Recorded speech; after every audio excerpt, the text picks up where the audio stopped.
Fala, nação rubro-negra! Galerinha, ainda tá rolando muita confusão sobre o novo técnico da seleção brasileira, tá certo? E Zé Elias deu aula, galera, tá certo? Ele falou uma coisa que chocou a todo mundo na bancada. Dá uma olhada aqui no comentário de Zé Elias, tá certo? O apresentador da ESPN. É isso aí, dá uma olhadinha, tá, galera? Ó, desde já, segue nosso canal e deduzinho no like, tá, galera? Pra ajudar o nosso canal a crescer, tá certo? Aquele abraço, fica com o vídeo.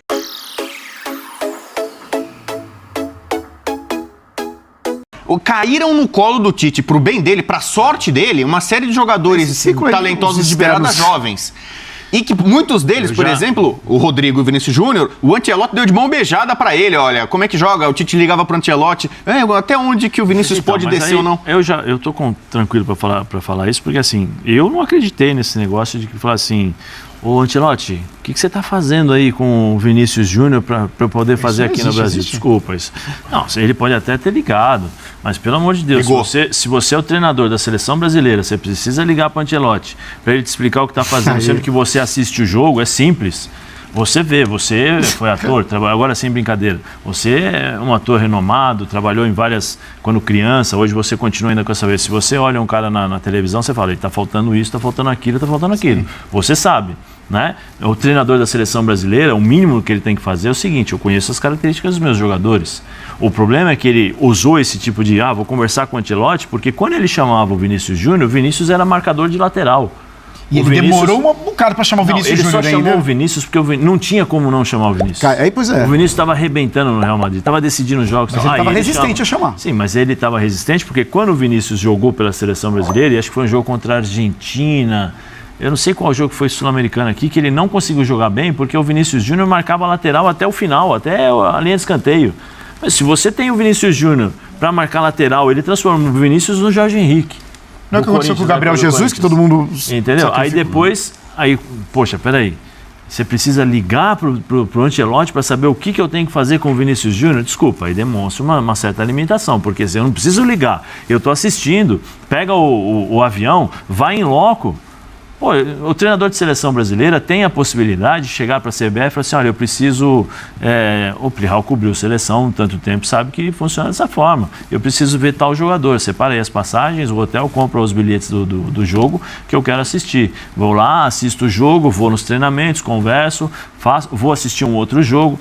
Não é que é treinador de clube, que todo dia tem que estar no clube, prestando atenção, vendo o treinador de seleção. Não é assim, não funciona dessa forma. Será que ele não poderia? Será que ele não poderia ter ido ao estádio para assistir o Vinícius Júnior? Sabe? Então eu tenho determinadas coisas que eu não acredito, não. Foi legal, falou, beleza, tal. Mas se ele de fato fez isso, mostra total limitação pela falta de entendimento de jogo, tanto dele como da comissão e as pessoas que estavam ao redor dele. Porque foram incapazes de mostrar para o Tite o que estava acontecendo com o Vinícius Júnior e que ele não poderia aproveitar lá. E aí eu vou estender o meu comentário. Dudu, do Palmeiras. Quanto tempo faz que o Dudu está arrebentando no Palmeiras? Mesmo antes de saiu, ficou um ano e voltou. Quanto tempo faz? Quanto tempo que o Tite está lá? Você citou o Gabigol artilheiro, desde a época do Santos já era artilheiro de Libertadores, brasileiro, tudo mais. O Flamengo continua sendo artilheiro de brasileiro, Libertadores. Vamos colocar uma outra opção. E aí a gente tem que falar, não tem jeito, não é nada contra o Daniel, mas, o Daniel vai por dentro. Sabe por que ele foi por dentro? Porque ele não testou outros jogadores. Mas o Emerson Royal foi expulso. Não interessa, ele errou. Beleza, dá uma outra chance. Quantos jogadores estavam na seleção que erraram e ele deu a segunda chance? Testa jogador. O Gilberto, que está no Benfica hoje, é um bom lateral, com potencial. Testa o cara. Aproveita o cara. Entendeu? Vê como ele vai reagir. Errou um jogo. Qual vai ser a reação do Emerson Royal? Qual seria a reação do Emerson Royal num próximo jogo? Sabendo que ele tinha sido expulso no jogo anterior. Peraí, eu preciso tomar um cuidado, preciso ter um pouco mais de atenção. Vamos ver o que eu vou fazer. É assim. Aí sabe o que aconteceu? Não, vou jogar com o Daniel por dentro. Quantos jogos o Daniel jogou? Aí ele põe o Danilo para jogar por dentro. Assim, só um cara que não enxerga o jogo, que não está entendendo que eu estou disputando uma Copa do Mundo, para não olhar para o time adversário. Era simples, não precisava nem... É só pegar o jogo contra Camarões. O que Camarões fez? Colocou um jogador paradinho ali esperando o Daniel. O Daniel não passou do meio campo. O que o treinador da Croácia fez? O Pasalic, né? Fica paradinho aqui no meio campo. Se a bola passar, você fecha no meio. Se a bola não passar, você fica aqui e o Danilo não vai entrar. Simples, o que eu faço? Danilo, abre aqui como lateral esquerdo. Ô Paquetá, vem cá. Vem armar o jogo aqui. Vem armar o jogo você, porque você tem mais qualidade que o Danilo. Simples. Isso não foi feito em momento algum. O Paquetá jogava como centroavante. A bola, quando nós passávamos do meio campo, o Paquetá estava do lado do Richarlison. Só colocar o que o Ronaldo Fenômeno falou. O Ronaldo Fenômeno falou, vocês estavam falando dessa questão basicamente da malandragem. Desculpa, a malícia sabe qual seria? O Casemiro arrebentar o Modric. Para a jogada. Arrebentar, por favor, não levem por lado de machucar. Para a jogada. A falta nem precisaria ser dura. Não, eu tô falando, parar. A falta que eu acho que ele nem levaria amarelo. Por isso que eu falei, arrebentar não é matar o cara, não é mas isso. matar a jogada. Jogo, mata a jogada. Abre aspas, digo com total convicção do mundo, perdemos injustamente. Fomos superiores, acho que na maioria do segundo tempo. Tivemos erros, sim. Acho que tivemos alguns detalhes onde pecamos. Mas acho que a seleção sai eliminada com aquele sabor de que poderíamos ter passado com um pouquinho mais de malandragem. Tá falando, né? É isso, é o parar a jogada, quando tem que ser parar a jogada, é utilizar das regras do futebol. Porque... Tem o direito, eu posso levar um cartão amarelo ainda? Então eu vou parar de uma maneira mais forte. Sinceramente, até eu falei com o Plihal antes. Se o Casemiro faz uma falta, não era nem situação de conta. Nem sei se ele ia tomar amarelo naquela falta. E tinha um croata pendurado que tinha feito uma falta razoavelmente dura que o juizão deixou seguir. O sarrafo ele deu a falta, mas não deu cartão, não expulsou. Ele dificilmente expulsaria o Casemiro. Só se fosse um rapa. Mas ali não precisava dar o rapa. E mesmo era só segurar. E sinceramente, mesmo assim, já tira o bota o Fabinho. Já se fosse uma situação de tomar amarelo, toma amarelo, vai ser expulso. Mas você tá falando de uma prorrogação de Copa do Mundo.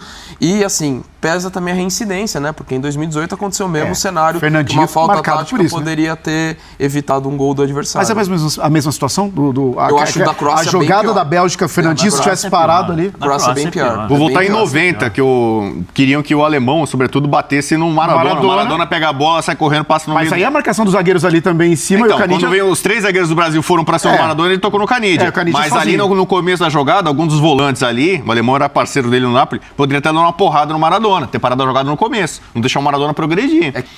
Você pega os números de bolas que foram no gol do Brasil nessa Copa, foram pouquíssimos. Né? E aí você fala, o Alisson não podia defender. Né? Contra a Suíça e contra a Sérvia não foi agredido no gol. Mas contra a Coreia, é impressionante como foram com o Alisson no Brasil, no gol, em Copas, foram poucas bolas no gol. O Alisson não foi mal em nenhuma das Copas, mas não fez a diferença em nenhuma das Copas. E nos pênaltis ele poderia fazer a diferença. E ele não conseguiu fazer nenhuma defesa. Não dá pra falar que o Alisson foi mal. A comparação com o Emiliano Martínez é gritante. Nesse momento, o Emiliano tá com um tamanho gigantesco. E é aquele mala que você adoraria ter no teu time. Exatamente.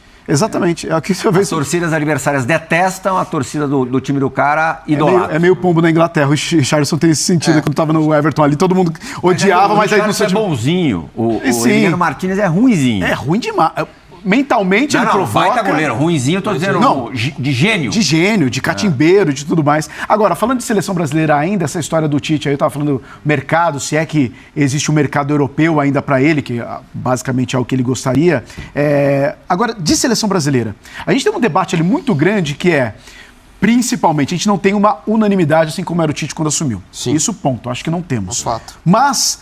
hoje, talvez diferente, já que não temos essa unanimidade, temos uma discussão muito forte que aí parte até para a questão da aceitação do torcedor brasileiro de termos um estrangeiro assumindo a seleção brasileira. O torcedor aceita numa boa. Aceita? Eu acho que sim. Mas acho que a resistência é maior no universo do futebol do que na torcida brasileira. Eu acho. Isso mesmo um argentino?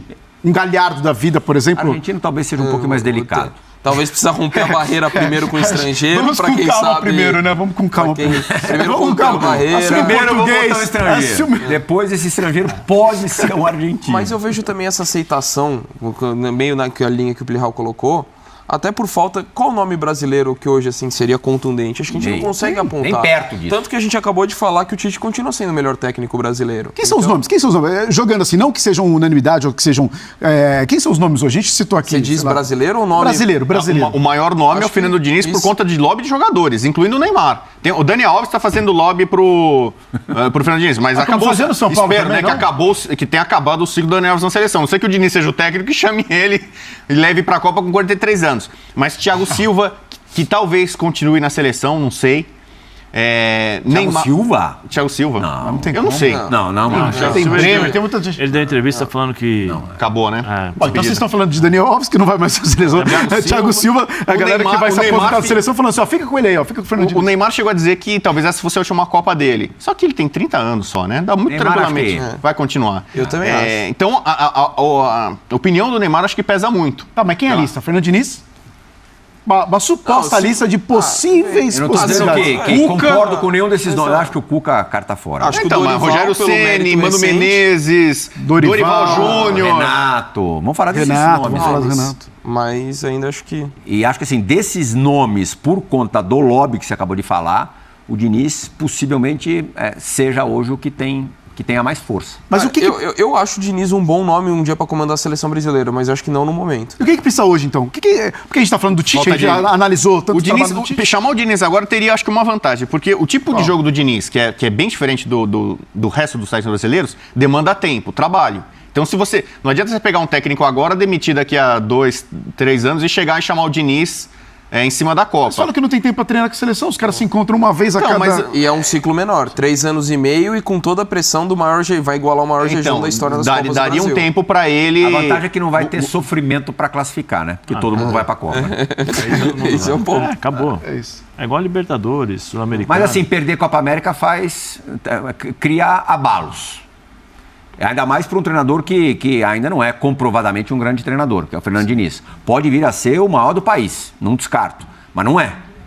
Não tem estofo para aguentar, de repente, uma eliminação de Copa América para a Argentina. Sobre estrangeiros, eu só vejo 2 possibilidades. Uma é você pegar um estrangeiro do mais alto nível. O ideal é Guardiola. Guardiola seria o cara perfeito para treinar a seleção brasileira. Sim, mas aí... Renovou um contrato com o City renovou o durante a contrato. Copa. Isso aí Assim, esquece. então, se um Guardiola treina no Brasil, acho que não tem rejeição nenhuma. Ele vai ter resistência, talvez ciúminho, dor de cotovelo. Ah, mas daí de o Guardiola é técnicos tão gigante. É que aí não esquece, né? Os caras ou não essa vão- opção, ou um técnico estrangeiro que conheça bem o futebol brasileiro e que tenha brilhado aqui. Ah, mas esse Que aí é o só Abel tem ou Jorge Jesus ou Abel Ferreira. Fica nesse nome. JJ. Tirando JJ, isso, tem se um- você é que traz acho um que- estrangeiro aqui, tipo, só porque é estrangeiro, vai tomar pau direto. Até da imprensa, torcedor, ninguém vai assimilar bem isso. É que eu não sei se também seria viável pelo que ele já falou, mas assim, dentro dessa essa ótica de conhecer o futebol brasileiro e até pelo perfil e tudo mais, um cara que eu acho que daria certo, mas não sei, é o Ancelotti. Mas não tira do Real Madrid. E ele falou que o Real Madrid é o último clube da carreira, então você precisaria convencê-lo a... Do maior clube a do mundo mudar. você não tira. O Mas, Ancelotti assim, entra no meu pacote Guardiola, técnico do do mais alto nível, acho que é um cara que casaria, mas eu não acredito nessa possibilidade. Tô falando mais do estilo e do Ele perfil. conhece muitos jogadores com quem ele trabalha, que vão ficar na seleção nos próximos anos. deles Vinícius ele que Júnior, projetou pra ser o oitavo melhor do mundo, né? Rodrigo. O trabalho dele contribuiu pro Tite. Acho que é quase um projeto de aposentadoria dele. Vocês então. falaram que o ciclo foi bom. Ele ganhou Imagina. tudo, mas todas as ligas o cara passou e Aí ganha ganhou. uma Copa com o O Brasil. Tite, pra mim, estava muito mal na seleção até perder a final da Copa América pra Argentina. O Brasil estava estagnado. A seleção não Você andava. falou que não houve nenhum momento de contestação ao trabalho do Tite. Essa fase